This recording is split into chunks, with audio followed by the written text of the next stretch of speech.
This week, we are talking about Deep Sky, the IMAX experience. Conan O'Brien must go on Max, and of course also on Max, the Jinx Part 2. And now, host of your show, it's me, Mike Indeglio.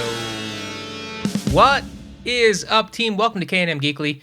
Just a sneak peek at some geeks talking about the things getting them through their week. And this week is one of those glorious weeks where I am without the constant cacophony of my general co-hosts, Keith and Nick, who are off Keith and Nicking.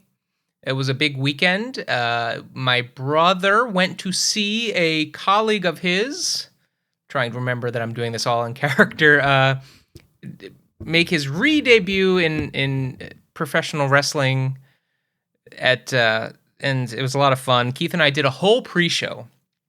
The event was supposed to start at 8 p.m., and it did not start till 9. So Keith and I just recorded until for an hour. We just sort of ad-libbed for an hour, and it is an absolute disaster of comedic proportions. And so that will actually, I'm going to put that together, and we will air that at some point, either on the Patreon page or here on the K&M Geekly YouTube page. I have to just put it together, but that'll be a fun little comedic thing that I'll put out there. But I didn't want a week to go by without you folks who listen to Geekly to kind of get a check-in to how things are going. I wanted to give you all an opportunity to hear some of the things I've been checking out, because there's some things I want to talk about. Some things airing on television that I'm super psyched about. I went to the IMAX movie theater, so let's jump right in. I'd like to start, of course, with something that I think is only in IMAX theaters for the next week or two. And it is called Deep Sky. And it is directed by Nathaniel Kahn. It is voiceover done by Michelle Williams. There's also some talking heads from various NASA folk. And this is a 40-minute look at an overview, sort of some synopsis of the creation, launch, and mission of the James Webb Space Telescope. Now, I have seen a few PBS documentaries and other short films on YouTube about James Webb. I followed it in real time as it was launching. Oh, I just closed my page. As it was launching, and I absolutely am fascinated with the project. And I will say straight off that I don't think the documentary particularly adds anything new to the conversation. I didn't see any still photos, video, or anything that that was new to me. However, seeing these things, especially some of the photographs displayed on the giant IMAX screen, is really impressive. And with that sound, it was a really heavy synth score I thought was really effective. Really enjoyed it. And not only are we getting an infrared deep view into space, but really it's a look back through time, as telescopes are really time machines. And also just the idea, the audacity of this mission. I think it was over $10 billion. Over, I think, 10,000 individuals worked on the project in one way or the other, from manufacturing to the engineers and such. And there are 344 points of single point failure throughout the deployment of the mission. So if any one thing had gone wrong, the whole thing could have been a bust. So really a triumph of science, a triumph of engineering, audacity, all kinds of things. And we're already seeing dividends being paid as far as scientific research goes. So it was a fun, and I should mention, it was $7. So that was cool. And what was even cooler was I thought I would, when I bought my ticket, I was like the only nerd going. And when I got there, it was 3/4 full. And I would say that at least 3/4 of that rest of the full audience were all human beings under the age of 20. So a lot of adolescents, a lot of kids there with their parents, just a lot of science fans. And I thought it was just so refreshing that there are so many people who would be interested in this. And I think it's a cool way to use the IMAX screen. It used to be, when I was a kid, if you wanted to see any sort of a planetarium type show, you'd have to go all the way to the Science Museum in the city. You'd have to buy like a $40 ticket. You'd have to arrange a whole day, parking, blah, blah, blah. So I think it's rad. I hope that at least the IMAX theaters and IMAX starts to release more science documentaries and this type of imagery on the big IMAX screen. I loved it. If it's still playing, you should check it out. If not, I'm sure it's going to come to PBS or streaming service A, B, or C. But it was cool. Deep Sky. Nothing earth-shattering, but I thought really, really satisfying for me. The next two quick little TV things I want to talk about. Conan O'Brien. Conan O'Brien Must Go is Conan O'Brien's return to television or streaming after his show went off TBS some years ago. In fact, he's had an incredibly successful podcast that I think I don't have the figure handy, but just recently got bought for lots of money. So good for Conan. But if you've missed him on the screen, if you're a fan of Conan, then he is back. It's HBO Max. There are currently 4 episodes available in season 1.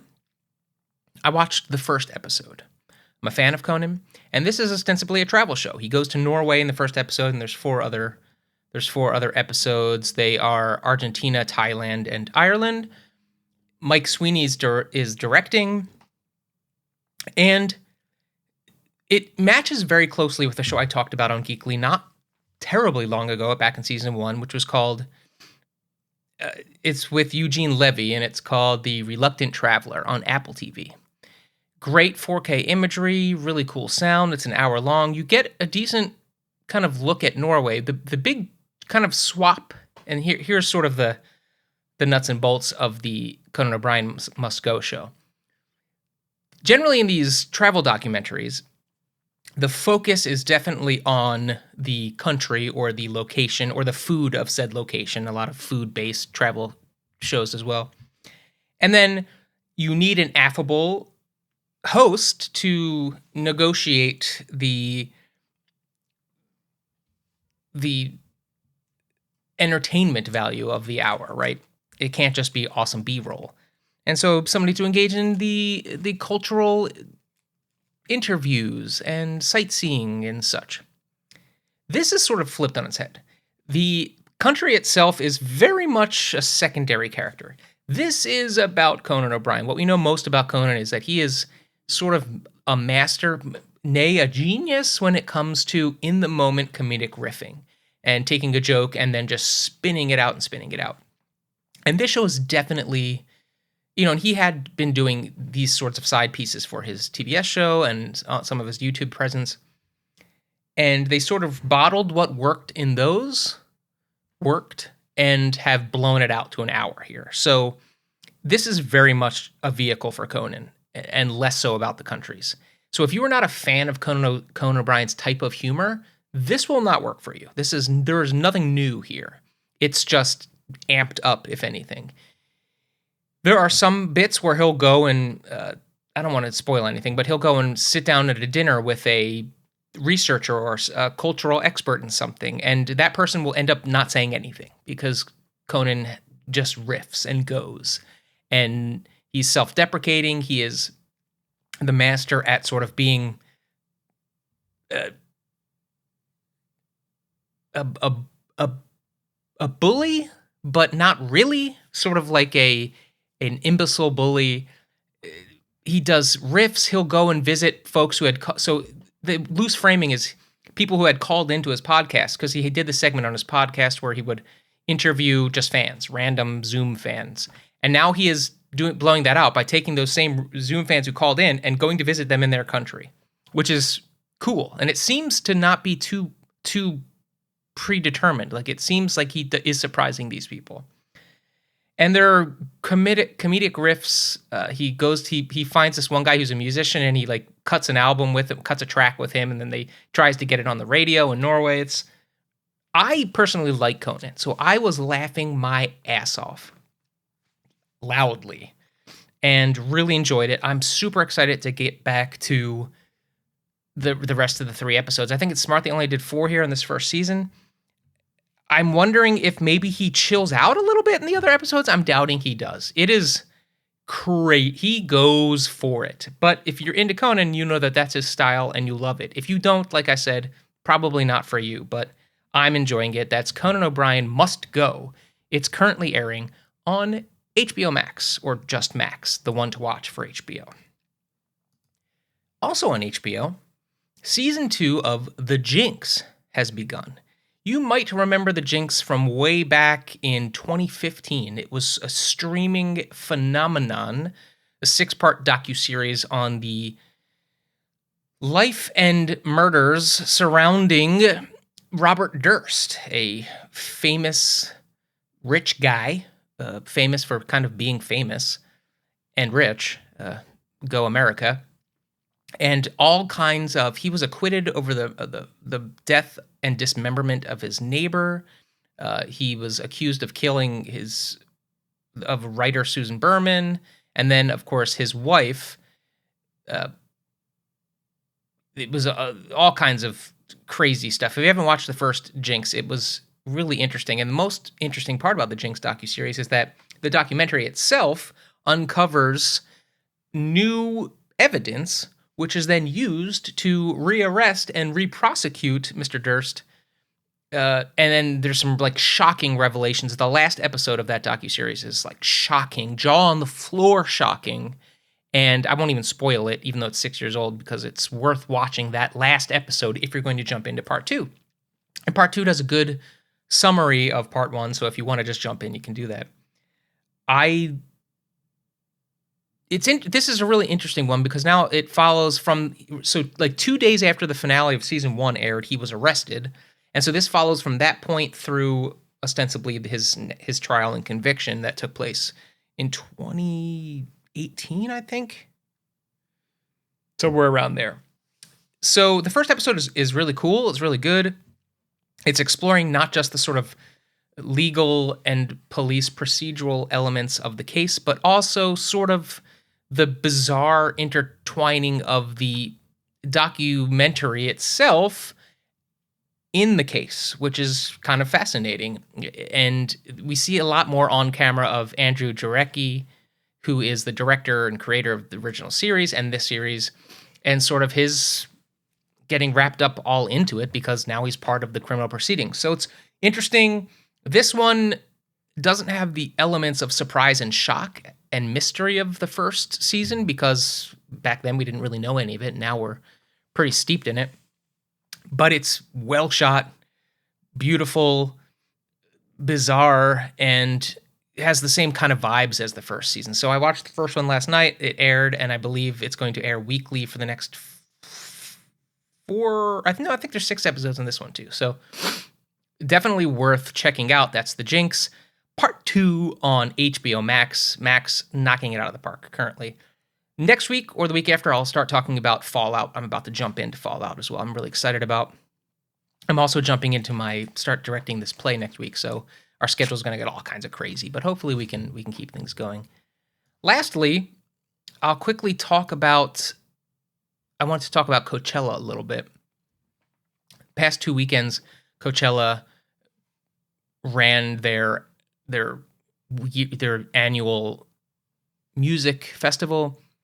I didn't know 90% of the acts, which is kind of the point of festivals. Of those 90%, I didn't know probably 60% of those were house DJs, and that's just not sort of my jam. So when you boil down to the pop, rock, hip-hop acts that I learned a lot of new music this week, but mostly the production value of Coachella on YouTube. YouTube had 6 live channels that were airing 24 hours a day, replays, the sets live. I thought this year was the first year they knocked it out of the park. The visuals were incredible. The sound was mixed really well. The replays were well picked and curated. I just thought it was awesome. You can check out highlights on their page currently. If you scour the net and other places on YouTube, people have archived a lot of the performances. There was some standout stuff. There was some really cool stuff on Coachella. Along that music vein, I'm still digging through Beyonce's Cowboy Carter. I really like it. I'll say that much. I really, really like it. I don't think it doesn't reach the highs that I had kind of maybe hoped for, but I think all told, it is a really, really great album. I've also been checking out Vampire Weekend's new album. It's incredible in its self-referential quality. It's sort of using a lot of the musical palette they've built up over their past albums to comment on their place now, which is really, you kind of love or hate Vampire Weekend. I tend to really like them. And this is a really interesting album. I'm enjoying it. And then I just started digging through Taylor Swift's new anthology, her double album, which was a surprise to all. I will say that, though, I'm sure if you're a Swiftie fan, if you're a super Swiftie, the double album is just awesome. For me, the first 16 tracks, the first half of the album, I was listening at midnight.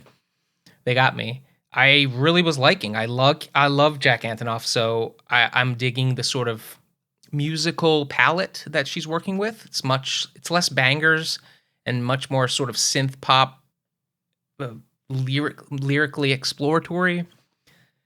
But after 16 tracks, when we get into the second album, the musical palette doesn't change much. The almost teenage diary type of expression in her lyricism doesn't change much.